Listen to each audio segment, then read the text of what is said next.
Philly Film Games. It's over. Welcome back to Whoa Shit. Yes, welcome back to Whoa Shit. Whoa shit. Whoa Shit! Yes, it's Whoa Shit, the greatest channel on YouTube. Check it out. Today on Whoa Shit, we're playing The Legend of Zelda: Link to the Past, and you'll say, whoa shit, this guy can't play for dick. Did you really just make that all up right now? Yes, I did. That's actually kind of impressive. You would actually watch that? No, it was just it was just kind of impressive how you just that just all came out of nowhere. Well, I mean, I'd like to think that I've got a little bit of improv skill. I mean, not much, but it's just, I don't know, it's just something I've always had. Like, I can just make things up on the fly, I guess. I don't know. Because you don't know about this, but I might as well tell you now. Like, I have multiple channels on YouTube. Believe it or not, this one is channel 3. I mean, I think I've told you about my kendama shit. Well, I mean, you see it every time you come in through my door. You see my shelf of like 15 that are just here. I have this second one, and it's kind of where the name of this channel actually came from. Called Philly Film Features, and what I did there was, the first thing I ever put on that thing was this. When I first started doing research on bronies, I did this presentation piece because my students were like, "Wait a minute, you're fascinated by this shit?" And I'm like, "Yeah," and I gave them a whole quick little presentation on it. Ow. And they did that to you. Yeah, they burned me. So I mean, I gave this presentation, and I recorded it separately. I didn't do it in class because issues. So I did it separate, and I put it up on a second channel. And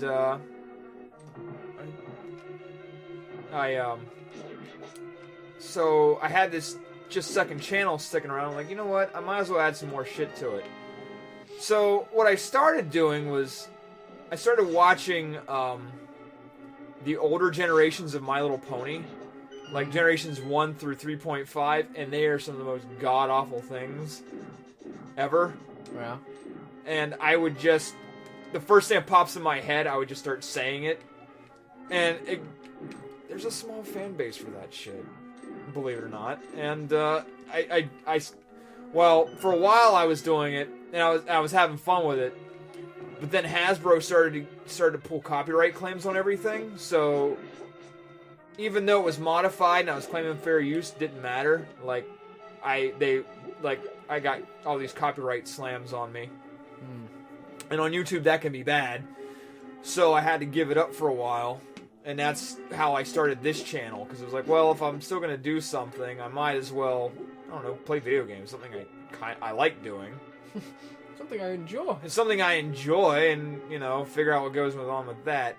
But I started doing it again in January, but I don't do My Little Pony episodes anymore. I do just random cartoons. And I mean, I look for the most random shit. Like right now, like, okay, case in point, there's one that I just finished from the 60s called Captain Fathom. Captain Fathom was this weird piece of animation where everything is I mean, there's really no animation to this thing. It's really a bunch of still images. And the way that the faces are... Here's the kicker. The way that the faces are painted, they leave this space so that they can put human lips there to do all the talking. Because there's Captain Fathom. Oh, I don't have the key for that. There's Captain... You have the big key or whatever. Do I? Oh, I do. Yeah. Oh, shit.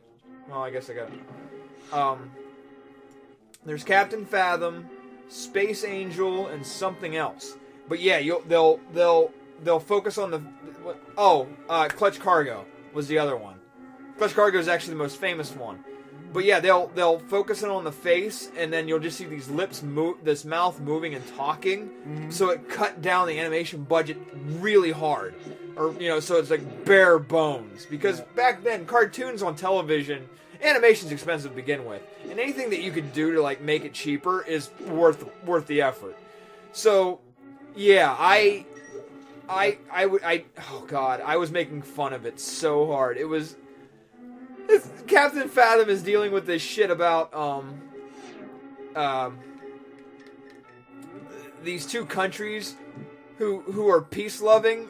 Oh shit. Oh wow, I remember that. Oh, that's nice. Cool.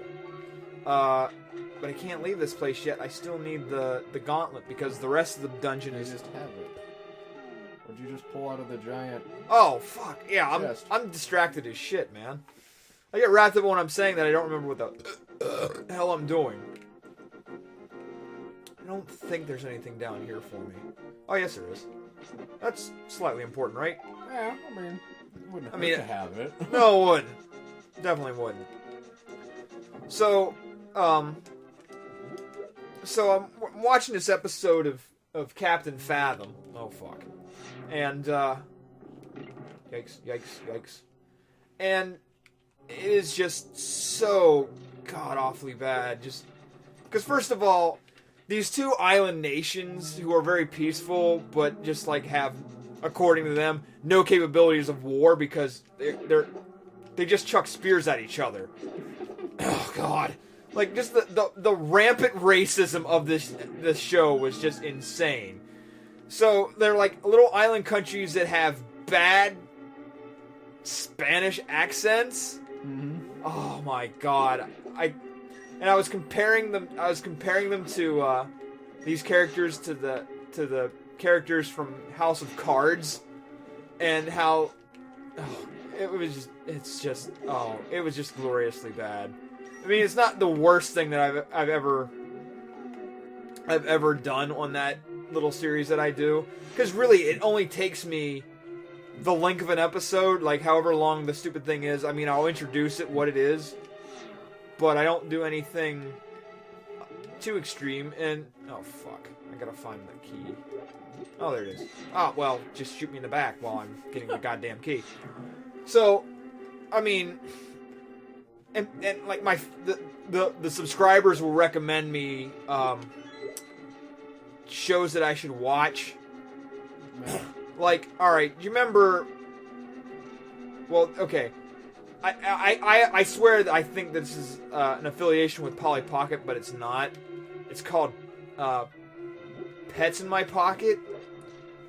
It's from Spain. I found this out later. It is... And I've got this English translation of it. It was so fucking terrible. And the voice and the dubbing to put it in English, like this one character apparently just had no commas, so it was just a blur of fucking words. I'm sitting here like, are you fucking kidding me? Someone said this was good enough for European children. Okay. Alright, if you say so. Well, I mean, they are better educated than we are. Fuck it, what do I know? And they got healthcare. So what the fuck do I know? But yeah, it was god awful. I mean, just, and it's random shit. I'll go from just like any generation, like new shit, 80s. I've done shit as early as 1940s because it's just like, just insane what the hell passes for cartoons. Yeah, it's just something random that I do, and I put out like once a week. Nothing. Asshole. Yeah, right in the... Ooh. Wow, right in the face. Yeah. Well, that's the only place you can hit them. But still. Well, they can only hit me. Okay, Fine. Oh, fuck. Oh, fuck. Come on, there. Aw. So close. Yeah. I'm not getting my timing down here. Come on. There we go.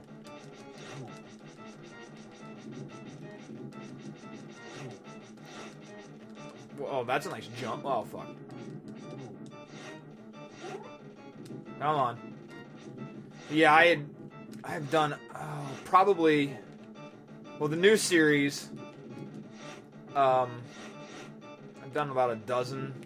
The old series I had, well, actually there was a point where I was doing a couple a week because I wasn't doing this yet, and so I was putting out like 2 or 3 episodes a week, and it would just be random shit. I mean, I even did. I don't know if you've ever been witness to in the 1980s, back when Say No to Drugs was a big thing. They had the Cartoon All-Stars, and it's like all your Saturday morning Cartoon All-Stars who are in, I mean, it's everybody. Alvin the Chipmunks, Teenage Mutant Ninja Turtles, Garfield, Muppet Babies, they're all in one cartoon. Mm-hmm. And it's like a huge-ass crossover, and it's all this anti-drug PSA for a half hour. Yep. There is so much going on in that episode, you swear the people that made it were on the drugs. Not, you know, like, it doesn't do anything for anybody. Yeah. It's gloriously bad. I loved it. And when they aired it initially, it was on every network, like all 4 of them at the time, because that's what we had back. You know, Fox, ABC, CBS, NBC, all of them played this. Nope. At the same time. You could not escape it. It was glorious. It's just funny to see Michelangelo next to Garfield. Like, okay. Yeah. The best, though, was when they first, like, okay, first of all, the whole story's about this, I'm assuming, like, 14-year-old boy. He's on drugs, and his little sister is worried about him. And it's funny because there's this one part where Alvin and the Chipmunks are underneath this bed, and Theodore's like, "What's all that?" And Theodore comes out saying, "Marijuana. It's a drug used," and he's like just explaining like all about what, you know, marijuana is. And it's like, really? Okay. Strange, wonderful things live in the desert, including what's in my trousers. Yeah, well, it's an unfortunate side effect. Yeah, it was a. I loved it, and I made fun of it. I made fun of Captain N, the Game Master. Oh my god. The fact that was a thing makes me laugh so hard. Like the fact that Mother Brain sounded like Aretha Franklin. King Hippo had nipples. The Eggplant Wizard was just... Okay. Cool. Thank you. I don't know what that was. Well, I killed that thing, and it was like, just take it. Called you a thief and gave you a heart. Yeah, it was a great cartoon. I laughed so hard when I saw it not too long ago, and I was like, you know what, I'll make fun of it. And it's just been this thing that I've done.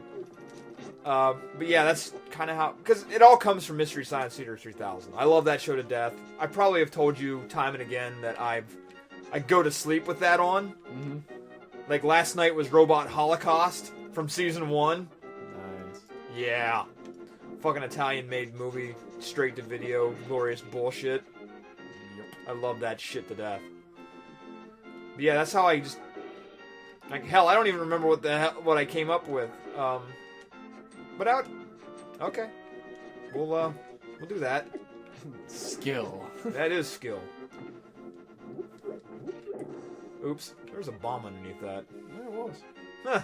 Well, that happened.